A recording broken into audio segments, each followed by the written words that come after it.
What's going on, everybody?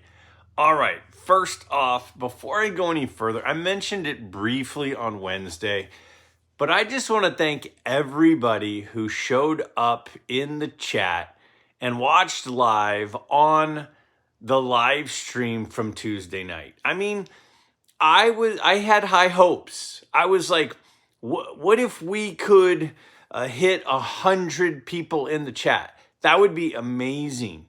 And we hit 181 was where we topped out.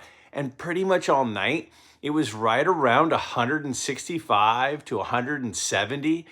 And that is you all coming out. And that was the whole point. You know, I've tried to create, this family atmosphere here where you submit things, I share things, we talk with you, we interact, right?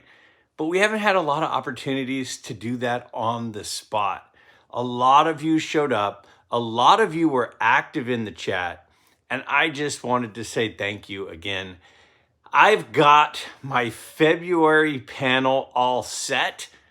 I've got my March panel set. I'm really, really excited for the guests that I have lined up for the next 2 months.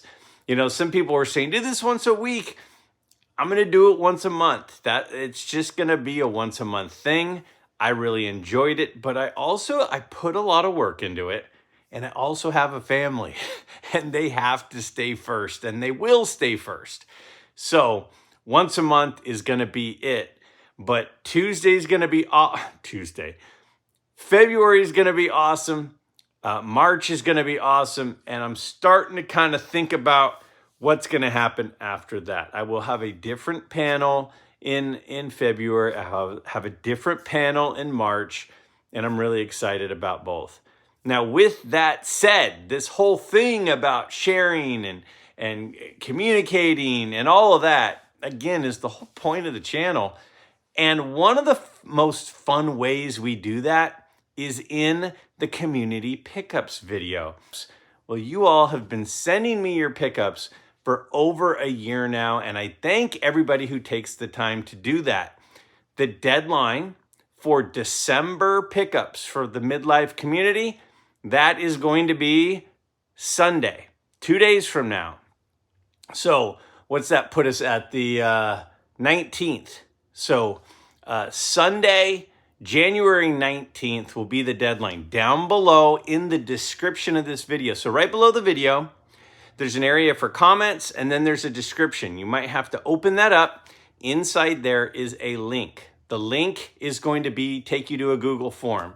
It's going to ask you for your name. It's going to ask you what the card is. And it's going to have a place to upload an image. The better the quality of the image, the better the quality of the image is for everybody to see. I'm excited. I don't peek early, so I don't know how many are in there, but I'm hoping there's a bunch. So think back to December. What is your favorite addition to your collection if you want it included in the Midlife Community Show and Tell? Again, we've got a couple more days to do that. That's exciting. Now, this video, I've been doing this for a while. I've been doing this for once or twice a month. Some months I've done it twice a month for well over a year, is we look back at the previous month to see what are some of the purchases that took place on eBay, their final sales, final purchase prices from eBay. These are not made up. These are actual ones. And I go through and I search and I search and I search after the fact to find some deals that I want to point out. Now, why do I do this? Why do we do this? Well, for me, there's a few reasons. Number one, it's to show that if you dig, there are some really good deals out there. There are some really good deals, especially on auctions. That's one reason for this. Number two, I think it's important for us to realize that vintage card collecting doesn't have to be expensive. You can get some really cool cards of some all-time great players for under $50. So that, I think, is sort of this myth out there that some people who are afraid to get into vintage, they think it's really expensive, and it's actually not expensive at all. Another reason is I think it's fun to look at who are the guys that are being overlooked. Who are the players that are all-time great players that we can still buy cheap? And that also happens in the video. By looking through, you see trends. You go, man, why is that guy so affordable?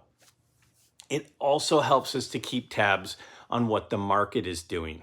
Now, why is that important? Well, why do we even learn about history? What is the point of learning about history? Well, isn't the point of learning about history so we can learn from the past to know what to expect in the future? That's the whole point. If we know what is happening and we start to notice trends and we keep tabs on what's happening, then when an event takes place, we know what to expect. A couple of weeks ago, I put out a video, and I don't remember what I titled it, something like "Stop the Madness," right? Because people were paying some crazy prices for Rickey Henderson rookie cards right after he passed. And I get it, there's nostalgia. Who doesn't love Rickey? And his cards went from selling for like $230 in a PSA 8. They were selling for $350, $380, up to even $400 at times, right after the announcement came out that we lost him. And I put out the video. I said, guys, I understand wanting the Rickey Henderson rookie card. Iconic all-time great player. Awesome personality. Awesome guy. And it's an iconic card. But now is not the time to buy. Wait. Well, if we look at his card prices right now, they're back to normal. Here we are like 3 weeks after the fact, and they're back to normal. Now, how did we know? I don't have a crystal ball. I can't look into a crystal ball and see what's going to happen. But when you look at trends over the years, when Jim Brown passed away, his cards spiked, they came back down. Brooks Robinson, they spiked, they came back down. Willie Mays, they spiked, they came back down. By looking at the trends and keeping track of what has happened over time with other players, we know there's no reason to panic. The fear of missing out is real, but if we stay level-headed and we don't chase the trends, we'll be okay. And I even quoted some stuff from Warren Buffett. I shared a clip from Warren Buffett in there, and it's be a contrarian. Don't do what everyone else is doing. When everyone is buying based on their, emotion, that's the time to sell. The time to buy is when everyone is selling based on their emotion. You buy when it's time, when everyone else is selling, and you sell when everyone else is buying. And Rickey Henderson rookie cards are back to normal. Now is the time to go back about our business. But keeping track of what's happening, keeping track of trends in the hobby are how we know those things are going to happen. I was able to tell you, and a lot of you were in full agreement that when Rickey Henderson died, that wasn't the time to buy. And the way we knew that is by looking back at history. So gathering this data, gathering this information along the way helps us to know what might be a good move moving forward. That said, 40 cards from the 1950s and 60s for under $50 that sold during December that I thought were pretty darn good deals. And then 10 big purchases that happened in December that I thought were worthy of sharing. Let's take a look. Thanks for watching. Thank you so much for your support at Tuesday's live stream. I can't wait for February. Let's take a look at these. Starting things off with the old professor, Casey Stengel, a 1950 Bowman and an SGC5 with off-the-charts eye appeal. That is a 75-year-old card in fantastic condition of a Hall of Famer. Now we got a 4th year, 1960 Topps, Bart Starr and a PSA 6, and it's $48. That is my first mind-blowing choice of the month. Football cards, my goodness, vintage football continues to be so cheap. We got a 62 Topps, Roberto Clemente. Great eye appeal, great centering, $48 on that beautiful card. When I think of Clemente cards, for some reason, this one always comes to mind. It's one of my favorite of his, and the color on that one is fantastic. Now we got our first Hall of Fame rookie card, a 1957 Topps Don Drysdale. It's an SGC too, so it probably has a wrinkle or something, but I think the eye appeal and the color is fantastic for just $47.02 on that gorgeous card. One of my favorite looking pictures on a card ever. And we have a 58 Topps Hank Aaron in a PSA 3. Hank Aaron, playing days cards, not just playing day cards. His rookie card was 54. This is a 58 Topps All-Star in a PSA 3. I love that card. First year of All-Star cards for Topps. 1956 Topps Warren Spahn in a PSA 4. Again, I tried to pick cards that I thought weren't just awesome looking, but had great eye appeal. And for $46.75, you could pick up this gorgeous card of one of the winningest left-handed pitchers, one of the best left-handed pitchers ever. We got a 1968 Topps Tom Seaver, an iconic card with the rookie trophy on it. This is an SGC 5.5 for $46. When you think of dominating right-handed pitchers, you think of Tom Seaver is definitely in the discussion, and that's a second-year card. The 64 Topps in the NL has two of the all-time greats, Hank Aaron and Willie Mays, an SGC 4.5 card for $44. I mean, cards with two or more players on them continue to be cheap for now.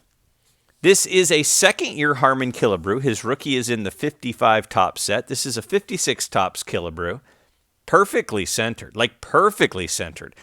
Look at the eye appeal on that, 2.5 for $44. Again, I mentioned players that are overlooked. Killebrew is one, and so is this guy, Eddie Matthews. This is a 54 Bowman Eddie Matthews. Again, super high eye appeal on this card. This received a 3 from SGC, and that gorgeous card, which would look good in my collection, sold for $44 of a massive power hitter from the 50s and 60s. A 1954 Bowman Minnie Minoso. So 254 Bowmans back-to-back. Minnie Minoso, obviously a Hall of Famer, an important Latin player who really helped pave the way for a lot of subsequent Latin players. And 4.5, 43.78. Geez. A 55 Bowman Gil Hodges, my buddy Mookie tells me he's a legendary Mets manager. So there's that. He's a Hall of Famer, we know that, and he is also a Dodger great. This is his 55 Bowman for $43 in a PSA 5. Then we got another legendary Dodger, and then another 54 Bowman, this time Pee Wee Reese.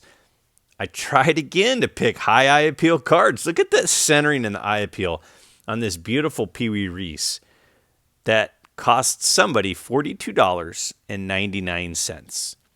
And then we have another Dodger great. This time, Sandy Koufax from the brutal 63 Topps set. So hard to find these in high grade, but this one looks nice to my eye.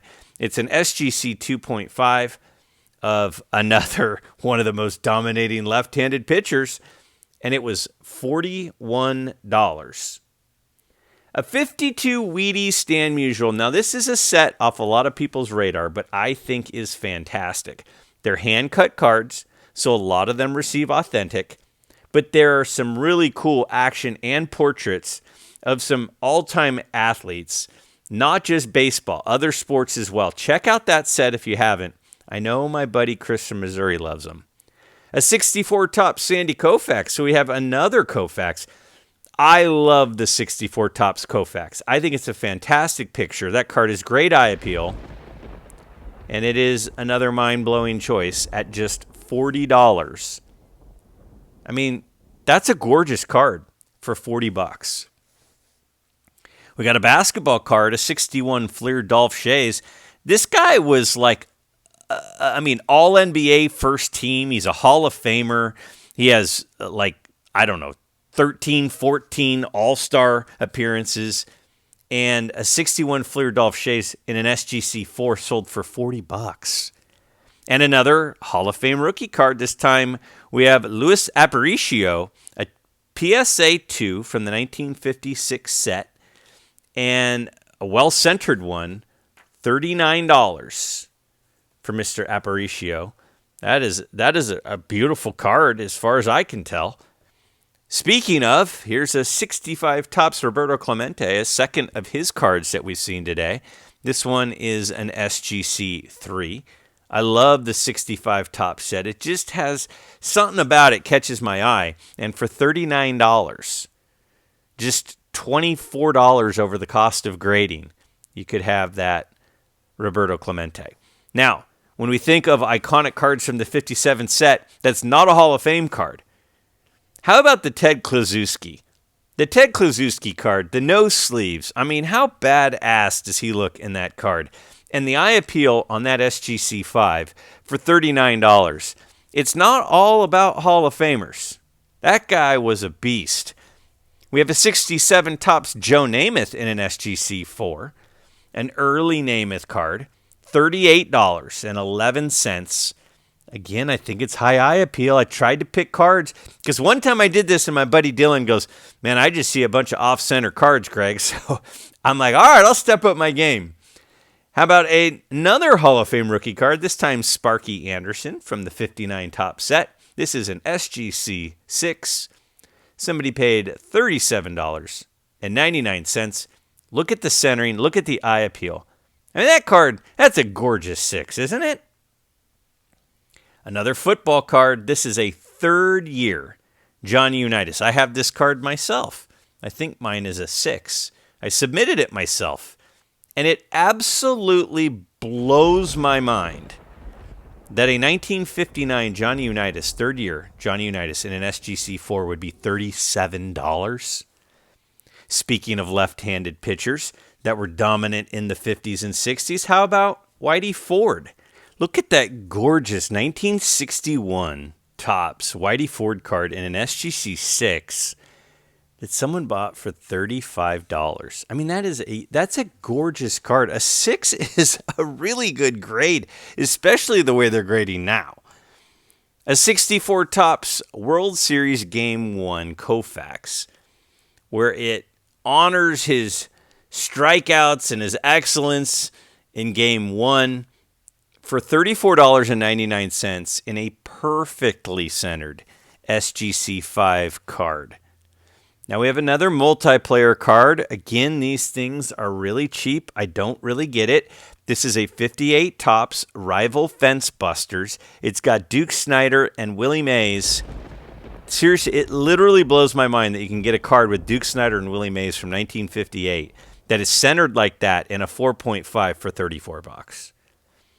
Here's a 1963 Topps Roger Maris. Not a Hall of Famer, but he's an all-time great.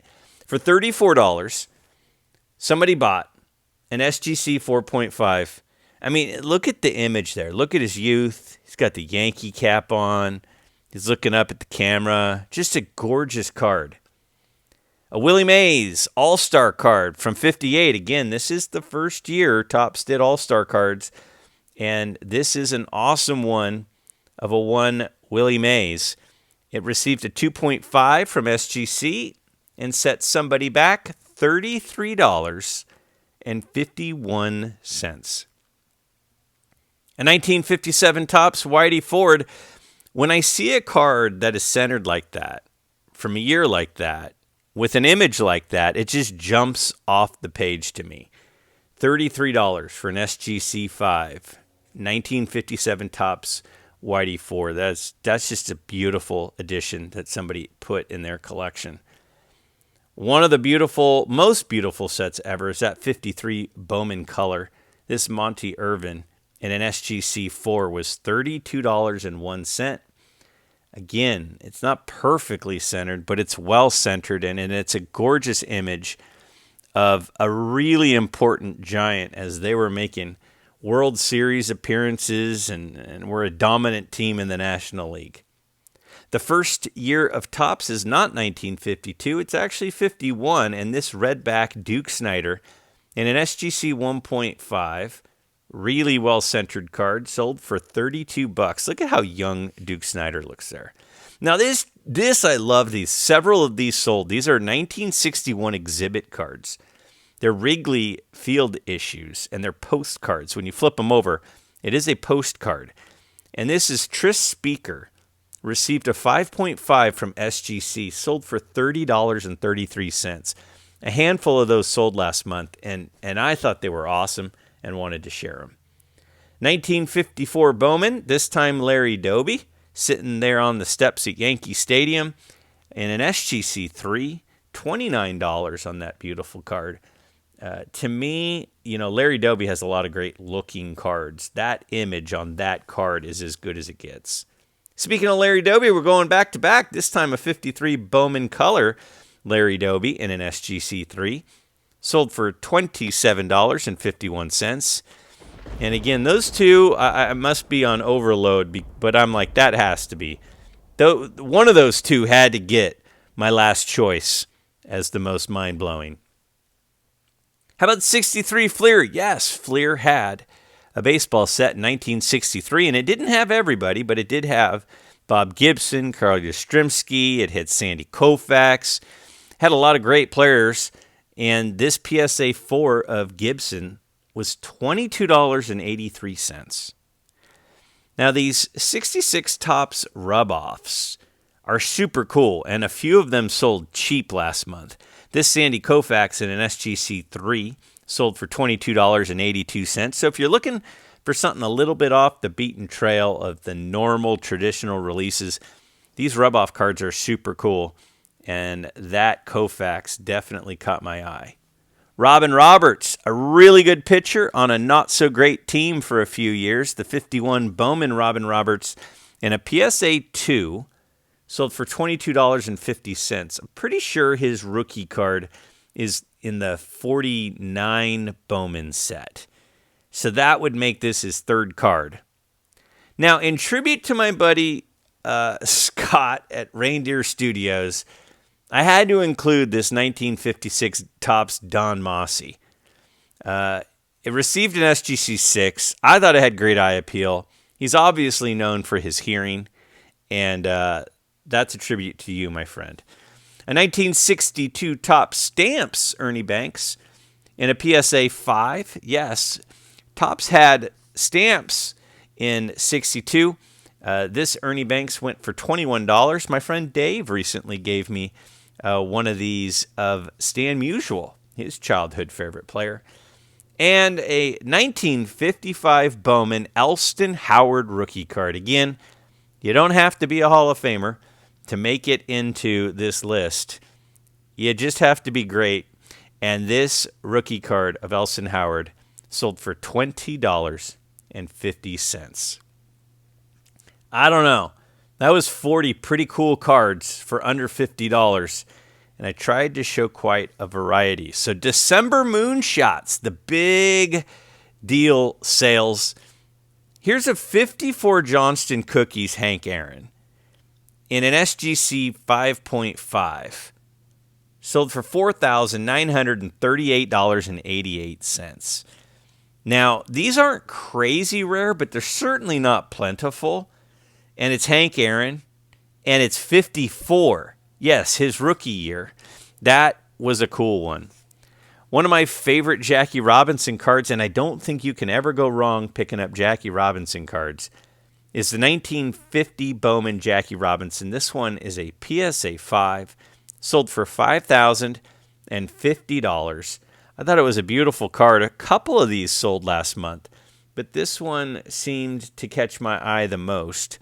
And I wanted to share it just because I love that 50 set. I love that 50 Jackie Robinson. Here's a very, very high eye appeal 53 Topps Mickey Mantle in an SGC4. Look at that beautiful card. And it's sold above the traditional comps, and that's why I wanted to include it. Because sometimes when a card has eye appeal beyond its grade, yes, sometimes people actually pay up for it, and that's what they did there. That's a beautiful card. Speaking of, here's a stunning SGC 4.5 Willie Mays from the 52 Topps set. So hard to find it centered. Now, while this one may not be perfectly centered, they don't come much better centered than this. Someone landed it for $7,100. A super iconic card. A beautiful card of one of the best, if not the best, all-around player. Now, what would be better than a Sandy Koufax rookie card? How about an autographed Sandy Koufax rookie card? He's doing a private signing here in February, and the autograph prices are steep. Well, somebody got this one autographed, and it sold for $8,600. The card is a 5 grade from PSA. The autograph received a 10 grade. Absolutely gorgeous. Speaking of gorgeous, how about a Willie Mays rookie card from the 51 Bowman set? This SGC 4.5 sold for $8,988. Just look at how clean that image is on that card. Again, it's not perfectly centered, but if I could own a copy of that card someday, I would be just over the moon excited. And that's a beautiful one. A 52 Topps Jackie Robinson. To me, of all the cards in the hobby that I think have the most potential, upward potential, it might be this card. It's an SGC 4. It's pretty well centered. Someone got this for $10,300. That card is an iconic player, an iconic set, an iconic image. It checks every single box. It's gorgeous. Now, as we're getting close and higher in price, this is a 51 Parkhurst Gordie Howe rookie card in a PSA 5.5. And it sold for $12,133. This is kind of like, well, I'm not a hockey collector, but I have to believe this is one of the ultimate grail cards for hockey collectors. A 1955 Topps Roberto Clemente rookie card in a PSA 7, sold as a best offer, buy it now, for $15,000. That thing is crazy sharp. It's well centered. The image looks absolutely flawless and stunning. And every Roberto Clemente rookie card is a special Roberto Clemente rookie card. And a 52 Topps Mickey Mantle rounding it out. A PSA 1. But to be honest, that centering's pretty decent. That image is pretty decent. I mean, that's a pretty darn solid-looking 1. Sold for $35,700. And yes, I'm jealous on that as well. Unbelievable. What a month. Big deals, great deals, awesome cards. Thanks for watching.